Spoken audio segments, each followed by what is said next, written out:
Assalamualaikum warahmatullahi wabarakatuh.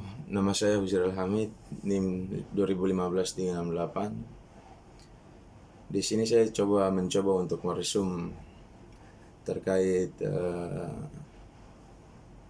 tindak pidana korupsi dengan pencucian uang, yang mana poin pertama itu tentang hubungan tindak pidana korupsi dengan pencucian uang atau money laundering. Kemudian di poin kedua, saya akan coba untuk memaparkan terkait mengapa korupsi dan pencucian uang itu masuk dalam kejahatan transnasional crime dan pidana khusus. Tindak pidana khusus pertama kali dikenal dengan istilah hukum pidana khusus. Akan tetapi sekarang diganti dengan istilah hukum tindak pidana khusus. Hukum tindak pidana khusus berada di luar hukum pidana umum atau yang kita kenal dengan istilah KUHP, yang mengatur perbuatan tertentu atau berlaku terhadap orang tertentu. Tindak pidana khusus merupakan bagian dari hukum pidana. Terdapat beberapa definisi menurut para ahli, yaitu Moeljadno, Simons, serta definisi pidana itu sendiri menurut Wirjono Projodikoro. Kemudian Lamintang, Sudarto, dan Andi Hamzah. Tindak pidana itu sendiri biasa dikenal dengan istilah delik. Delik dalam kamus hukum merupakan perbuatan yang dapat dikenakan hukuman karena merupakan pelanggaran terhadap undang-undang. Tindak pidana khusus ini diatur dalam undang-undang di luar hukum pidana umum. Penyimpangan ketentuan hukum pidana yang terdapat dalam undang-undang pidana merupakan indikator apakah undang-undang pidana itu merupakan tindak pidana khusus atau bukan. Sehingga dapat dikatakan bahwa hukum tindak pidana khusus adalah undang-undang pidana atau hukum pidana yang diatur dalam undang-undang pidana itu sendiri. Lalu pertanyaan ini sesuai dengan pendapat Pompei yang mengatakan bahwa hukum pidana khusus mempunyai tujuan dan fungsi tersendiri. Undang-undang pidana yang dikualifikasikan sebagai hukum tindak pidana khusus ada yang berhubungan dengan ketentuan hukum administrasi negara, terutama mengenai penyalahgunaan kewenangan. Tindak pidana yang menyangkut penyalahgunaan kewenangan ini terdapat dalam perumusan tindak pidana korupsi. Selanjutnya, ruang lingkup tindak pidana khusus dalam buku Ruslan Renggong tidak berbeda jauh ternyata. Tetapi terdapat beberapa tindak pidana khusus lainnya sebagai berikut. Yang pertama itu korupsi, kemudian pencucian uang, kemudian terorisme, kemudian pengadilan hak asasi manusia, kemudian narkotika, kemudian psikotropika. Dan yang ketujuh itu konservasi sumber daya alam, hayati dan ekosistemnya. Yang kedelapan tindak pidana lingkungan hidup, kemudian perikanan, kehutanan, penataan ruang, keimigrasian, lalu lintas dan angkutan jalan. Kemudian kesehatan, praktik kedokteran, sistem pendidikan nasional, dan penghapusan diskriminasi ras dan etnis. Penghapusan kekerasan dalam rumah tangga, kemudian perlindungan anak, informasi dan transaksi elektronik, kemudian pornografi, kepabeanan, dan cukai. Kemudian ada perlindungan konsumen, pangan, paten, merek, hak cipta, pemilihan umum atau pemilu, atau kewarganegaraan atau penerbangan.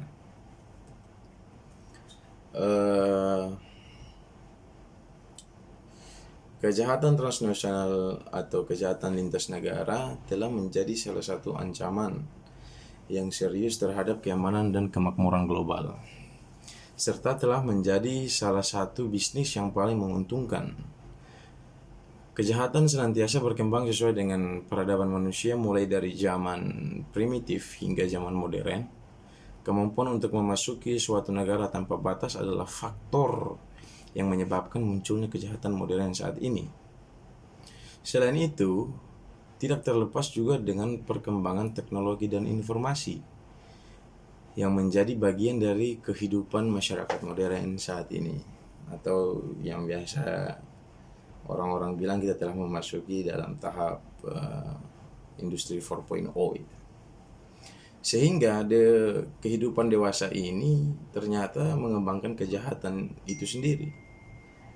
Dan hal ini tidak lagi berbeda dalam lingkup wilayah satu negara saja, tetapi dapat melampaui batas-batas wilayah negara lainnya. Kejahatan yang melintas wilayah suatu negara tersebut dikenal dengan kejahatan transnational crime. Sedangkan kejahatan transnasional dalam lingkungan multilateral disebut dengan transnational organized crime atau TOC.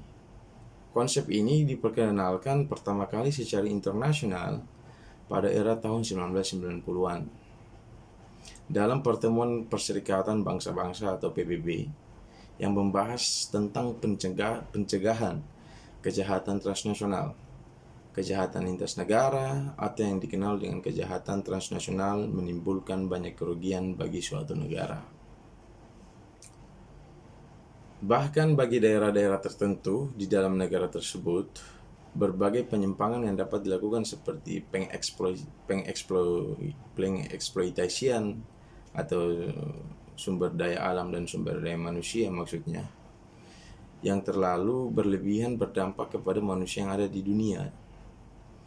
Munculnya masalah-masalah seperti kemiskinan, konflik, atau social konflik maksudnya, menjadi salah satu penyebab terjadinya kejahatan yang bersifat transnasional.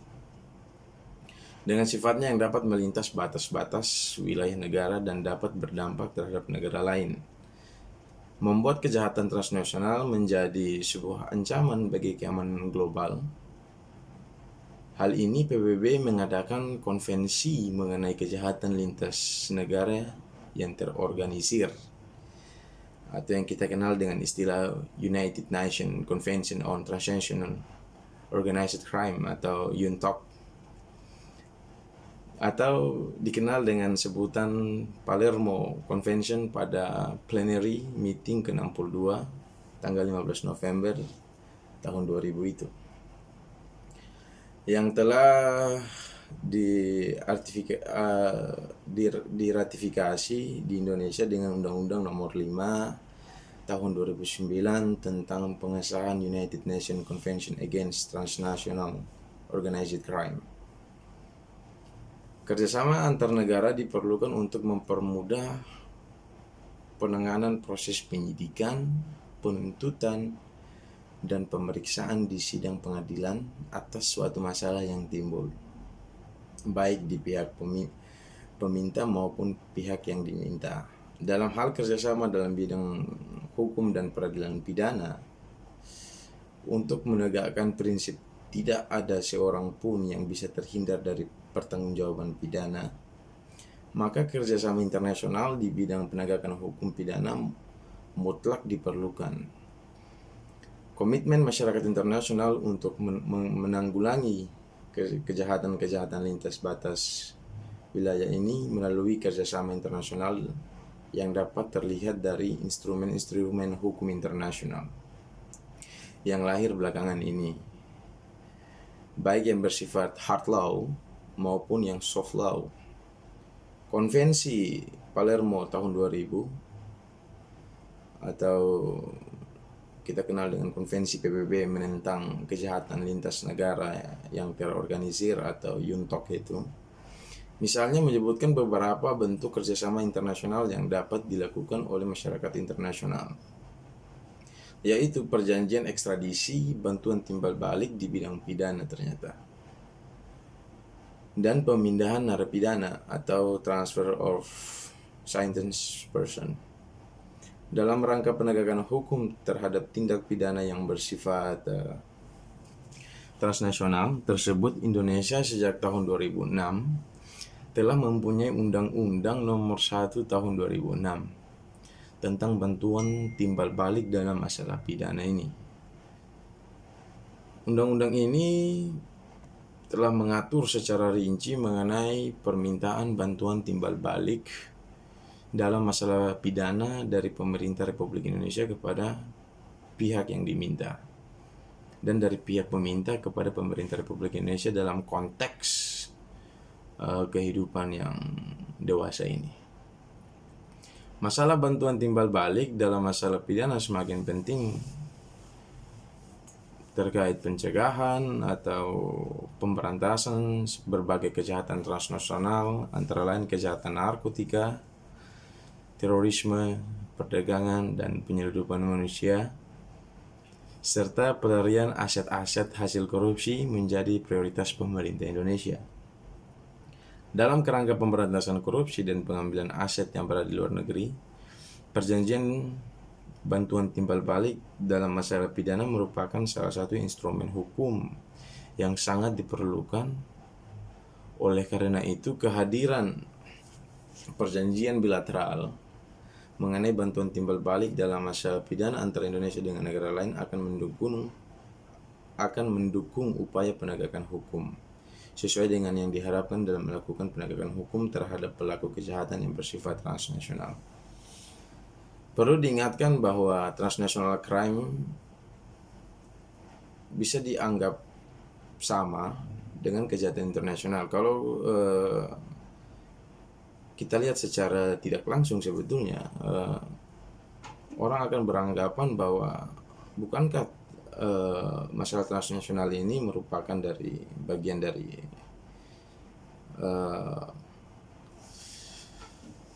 masalah internasional. Akan tetapi perlu ditegaskan bahwa itu merupakan dua hal yang berbeda. Hal ini kita dapat merujuk pada rujukan pada Rome Statute of the International Criminal Court 2002 itu, atau yang kita kenal dengan istilah Statuta Roma 2002, yang menjadi dasar pembentukan Mahkamah Pidana Internasional. Dalam Statuta Roma 2002 diterangkan berbagai jenis kejahatan internasional itu. Jadi sebenarnya kejahatan internasional itu ternyata itu berbeda dengan kejahatan transnasional. Karena dalam kejahatan internasional itu ternyata bentuk kejahatannya itu, yang pertama itu genosida, atau bisa kita lihat pada pasal 6 Statuta Roma 2002 itu.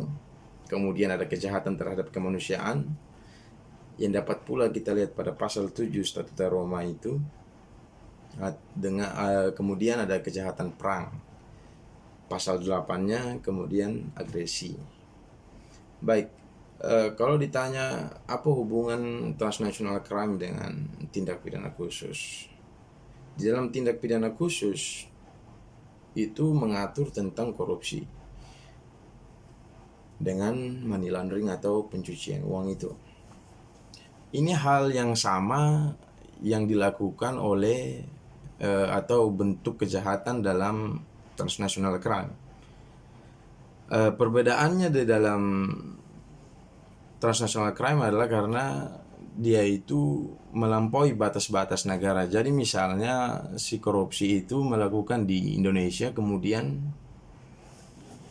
akan tetapi dia transfernya dana korupsi itu ke negara lain itu, sehingga hasil korupsi itu ternyata berdampak pada dua negara sebetulnya. Baik, saya akan masuk ke poin kedua tentang korupsi sebagai kejahatan internasional yang bersifat transnasional, dan pencucian uang yang bersifat transnasional dan tindak pidana khusus. Saya mulai dengan korupsi.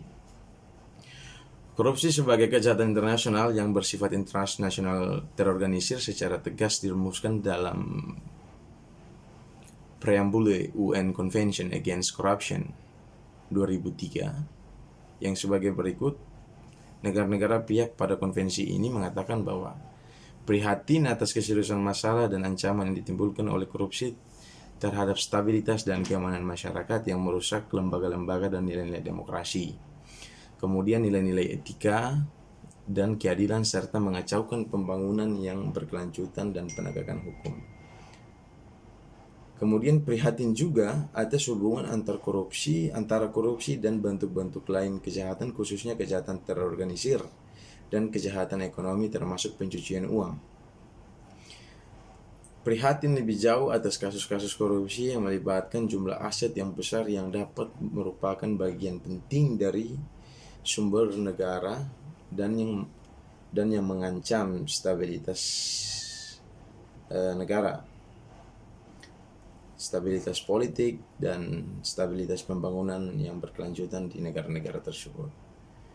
Meyakini bahwa korupsi tidak lagi merupakan masalah lokal tetapi merupakan fenomena internasional atau transnasional yang mempengaruhi seluruh masyarakat ekonomi, yang menjadikan kerjasama internasional untuk mencegah dan mengendalikan adalah bagian yang sangat penting. Mendasarkan pada preambule tersebut di atas menunjukkan bahwa alasan dikualifikasikannya korupsi yang dulunya kejahatan nasional menjadi kejahatan internasional itu karena memenuhi unsur internasional, yaitu akibat korupsi dapat mengancam perdamaian dan keamanan internasional dan menggoyahkan rasa kemanusiaan internasional. Contoh, dana yang dikorupsi mengakibatkan penderitaan bagi masyarakat karena korupsi tersebut terhadap dana bantuan bencana alam. Hal ini memenuhi unsur bantuan bencana alam. Hal ini memenuhi unsur internasional. Akan tetapi unsur transnasionalnya, hasil tindak pidana korupsi disimpan atau ditransfer ke bank negara lain untuk seakan-akan menjadikan sebagai dana yang halal. Dalam hal ini pelaku melakukan tindak pidana money laundering. Di samping itu, bentuk money laundering dengan cara dana hasil korupsi digunakan untuk membuka usaha properti di negara lain misalnya, yang melibatkan warga negara lain itu. Dengan demikian dapat dikatakan bahwa tindak pidana korupsi merupakan kejahatan yang bersifat sistematis serta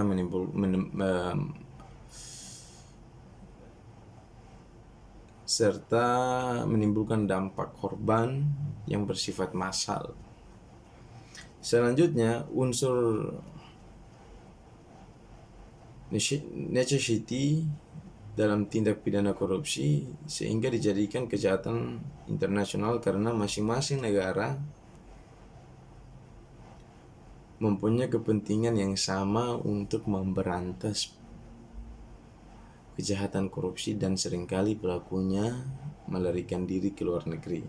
Faktor ini memacu untuk dibentuknya Konvensi Anti Korupsi pada tahun 2003. Lebih lanjut, dalam Konvensi Palermo tahun 2000 tentang Transnational Organized Crime bahwa korupsi merupakan salah satu prioritas utama pemberantasan kejahatan transnasional terorganisir di samping money laundering.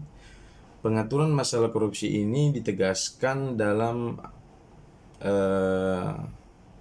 artikel Konvensi Palermo tahun 2000 itu.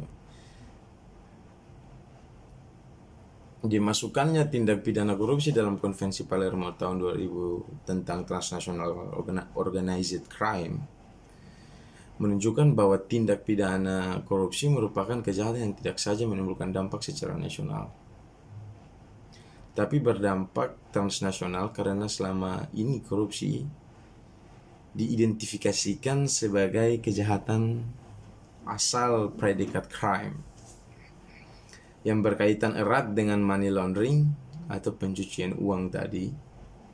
Di samping itu dalam paragraf kedua tadi atau penjelasan saya tadi menekankan bahwa negara wajib mengkriminalisasikan terhadap kejahatan korupsi yang berkaitan dengan pejabat publik, asing atau pelayan sivil internasional.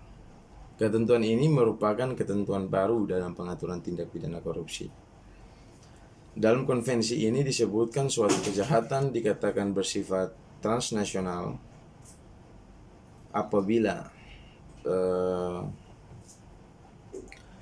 adanya suatu kelompok terstruktur dalam periode waktu tertentu yang terdiri dari 3 atau lebih anggotanya. Yang kedua adalah melakukan kejahatan sesuai dengan konvensi. Yang ketiga mempunyai tujuan untuk memperoleh keuntungan finansial secara langsung atau secara tidak langsung. Sedangkan yang dimaksud dengan organized crime menurut Naples Political and Global Action itu adalah korupsi dapat dikualifikasikan sebagai salah satu bentuk kejahatan transnasional terorganisir, khususnya korupsi yang dilakukan dalam skala yang besar. Karena korban akibat tindak pidana korupsi ini tidak hanya terbatas dalam suatu negara saja, namun juga melibatkan dan mengakibatkan kerugian pada negara lain. Hal ini akan lebih jelas terlihat dalam pengaturan korupsi dalam konvensi korupsi tahun 2003 itu. Terdapat ketentuan tentang pengaruh perdagangan internasional berkaitan dengan korupsi dan pengaturan mengenai penyuapan lembaga publik internasional termasuk pejabat diplomatik. Berkaitan dengan hal tersebut di atas atau yang tadi saya ucapkan, dalam artikel United Nations Convention Against Corruption telah mengidentifikasikan kejahatan korupsi merupakan kejahatan yang internasional bahkan skalanya itu.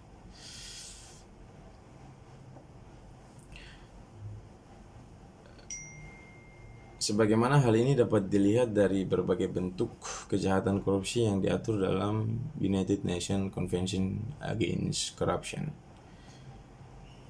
yang terbit pada tahun 2003, antara lain sebagai berikut.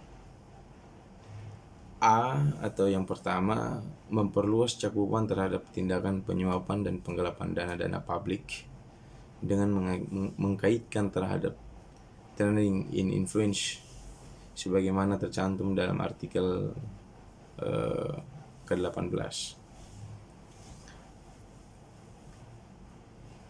Perluasan ketentuan tersebut memang merupakan konsekuensi logis dari pengaruh korupsi terhadap perdagangan internasional.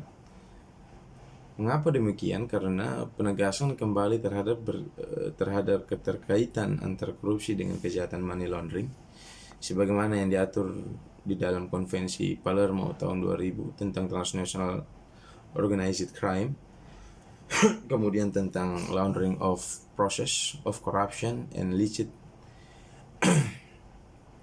enrichment. Kemudian menambahkan jenis kejahatan baru dalam korupsi yaitu private sector corruption atau korupsi di sektor private. Padahal selama ini tindak pidana korupsi dilakukan hanya di sektor publik.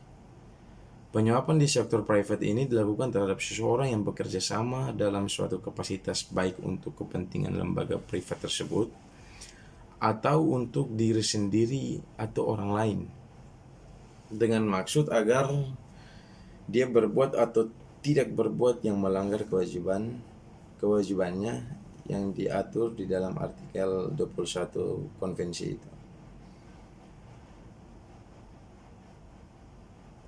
Dengan demikian bahwa penggelapan di sektor privat ini berkaitan dengan kerangka aktivitas seseorang di bidang ekonomi, finansial, dan komersial. Kemudian konvensi ini menegaskan kembali tentang pengaturan The Convention on Combating Bribery of Fraud pada tahun 1997 dengan mencantumkan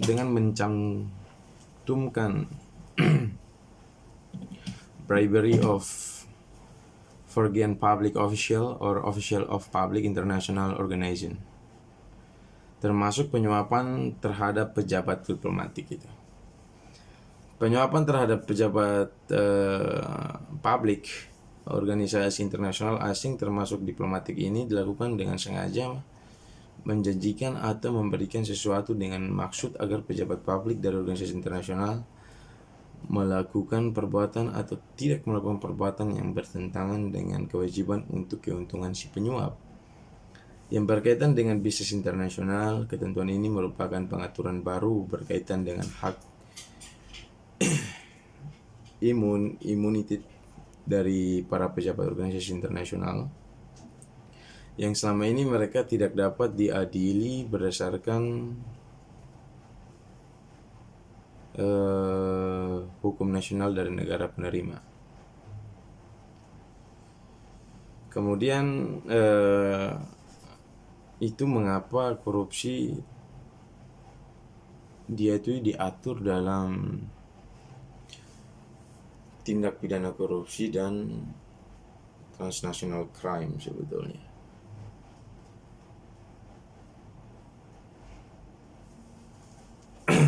Kemudian saya akan masuk pada poin berikutnya tentang money laundering. Kenapa termasuk juga dalam transnational crime atau tindak pidana khusus. Money laundering yang merupakan kejahatan ekonomi pada dasarnya termasuk salah satu kejahatan terhadap pembangunan dan kejahatan terhadap kesejahteraan sosial yang menjadi pusat perhatian dan keprihatinan internal nasional dan eksternal internasional. Perhatian dan keprihatinan dunia internasional terhadap kejahatan pencucian uang itu tentunya sangat beralasan. Jadi tidak mungkin dong internasional itu atau nasional itu memberikan suatu perhatian yang khusus kalau hal itu tidak penting gitu. Karena ruang lingkup dan dimensi begitu luas sebetulnya. Sehingga kegiatannya mengandung ciri-ciri sebagai organized crime atau yang biasa kita kenal dengan istilah white collar crime, corporate crime, dan transnational crime itu sendiri. Bahkan dengan kemajuan teknologi dapat menjadi salah satu bentuk dari cyber crime.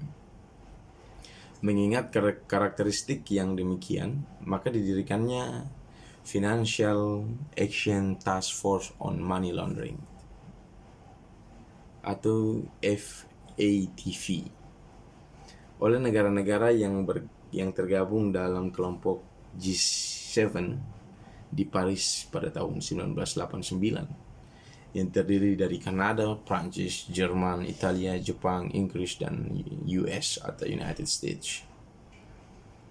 Merupakan sebuah badan antar pemerintahan yang bertujuan untuk membangun kerjasama internasional.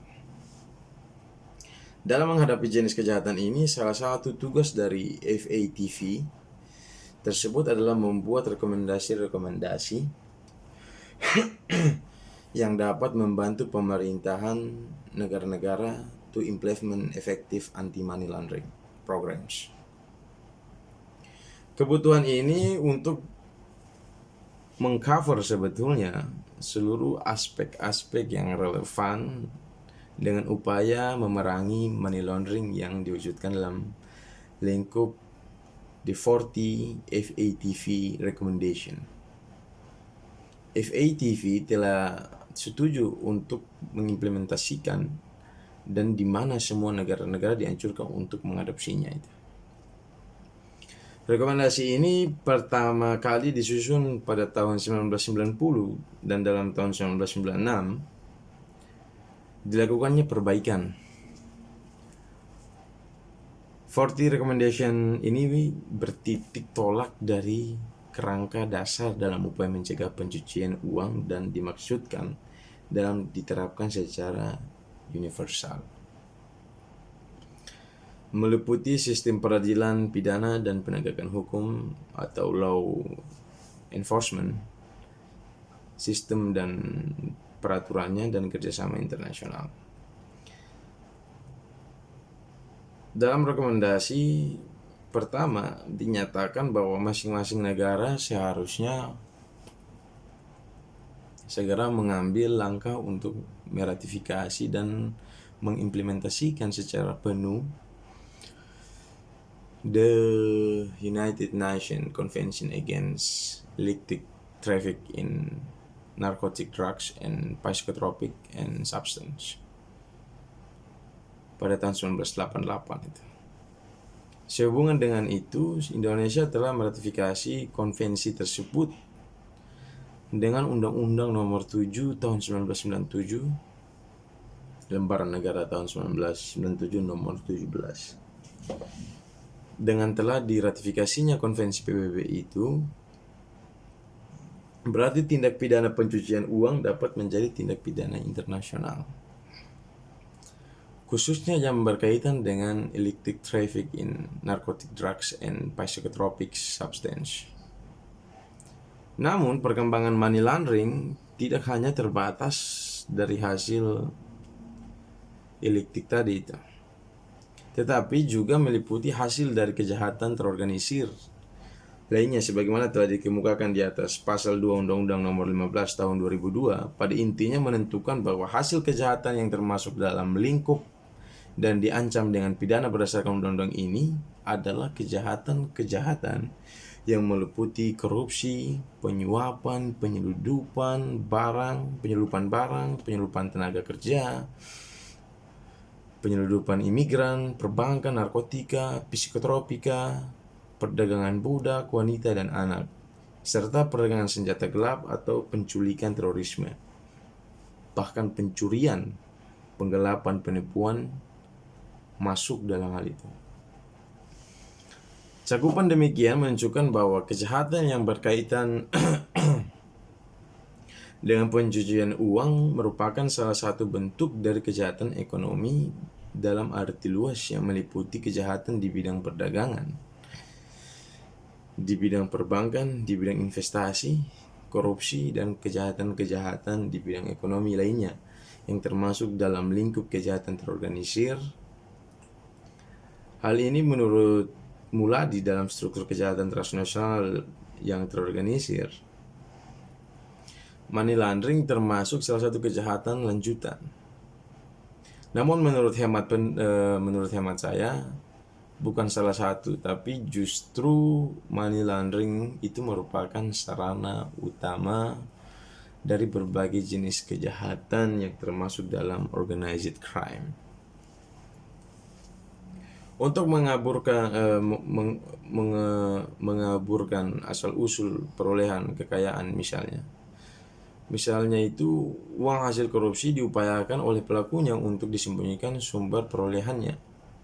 Sarana untuk proses penyembunyiannya baik melalui bank maupun non-bank ataupun dengan cara-cara lainnya seperti pembelian barang-barang berharga yang sulit dijangkau oleh orang yang berpenghasilan pas-pasan saja itu. Jika hal tadi telah dikemukakan bahwa pencucian uang termasuk dalam lingkup kejahatan ekonomi, tetapi yang menjadi pertanyaan, apakah tepat memasukkan kejahatan pencucian uang sebagai kejahatan ekonomi, terutama dalam kaitannya dengan kejahatan yang terorganisir? Pertanyaan ini mengemuka karena seperti yang ditulis oleh Muladi, bahwa salah satu karakteristik karakter dan kejahatan ekonomi adalah tanpa menggunakan kekerasan. Jadi orang money laundering itu nggak perlu pukul-pukulan atau saling bacok, itu nggak perlu. Untuk memahami apa yang dimaksud dengan kejahatan ekonomi dan kejahatan terorganisir, maka terlebih dahulu perlu dikemukakan pendapat sebagaimana yang ditulis oleh Edmund Keith, bahwa tidak ada definisi kejahatan ekonomi yang diterima secara umum atau yang berlaku umum. Kejahatan ekonomi barangkali dapat didefinisikan sebagai kejahatan yang dilakukan dengan tujuan atau motif ekonomi. Di samping itu, pengertian dimaksud bisa juga meluas sampai memasuki berbagai jenis kejahatan, mulai dari pencurian ringan hingga meluas sampai kepada kejahatan keuangan, financial crimes. Dan mulai dari kejahatan yang dilakukan secara diam-diam hingga kejahatan dilakukan secara terang-terangan. Untuk memberikan gambaran mengenai kejahatan ekonomi tersebut, maka Kitsch mendefinisikan kejahatan yang dimaksud sebagai aktivitas kriminal yang menyerupai aktivitas ekonomi normal, yang sebenarnya adalah seolah-olah bukan sebagai bisnis kriminal. Apa yang telah dikemukakan oleh Kitsch tersebut menggambarkan bahwa kejahatan ekonomi itu dilakukan dengan cara yang halus dan bahkan sulit pula untuk menentukan apakah sebagai kejahatan atau bukan, karena samar dengan kegiatan bisnis normal atau bisnis yang sebenarnya. Kaitannya dengan pencucian uang, di mana jenis kejahatan ini apabila dilihat sepintas pada dasarnya merupakan urusan keperdataan.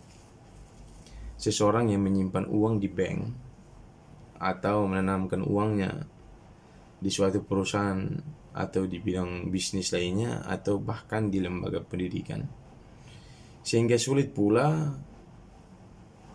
dalam arti awam melabelkan sebagai kejahatan. Gambaran yang demikian ini diakui oleh Muladi karena mengingat kejahatan ekonomi berkembang sesuai dengan perkembangan teknologi, ekonomi dan sosial suatu masyarakat. Di samping itu, persoalan-persoalan ekonomi merupakan bagian dari kehidupan antarbangsa dalam rangka globalisasi ekonomi. Hubungan-hubungan ekonomi antarbangsa menjadi bersifat interdependensi dan melewati batas-batas nasional. Oleh karena itu, Muladi berpendapat bahwa kejahatan ekonomi lebih menampakkan dirinya sebagai kejahatan di lingkungan bisnis, yakni bila mana pengetahuan khusus tentang bisnis diperlukan untuk menilai kasus yang terjadi. Atas dasar konstruksi yang demikian, maka yang dimaksud dengan kejahatan ekonomi adalah setiap perbuatan yang dilakukan oleh orang dan atau badan hukum tanpa menggunakan kekerasan bersifat melawan hukum, yang hakikatnya mengandung unsur-unsur penipuan, memberikan gambaran salah, penggelapan, manipulasi, melanggar kepercayaan, atau mungkin akal-akalan atau pengelakan peraturan.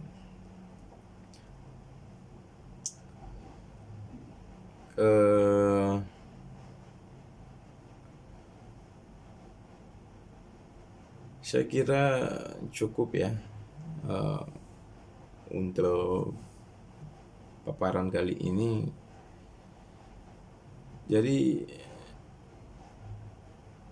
yang saya mau bilang adalah money laundering dan corruption itu sebetulnya mereka itu memiliki hubungan yang sangat erat,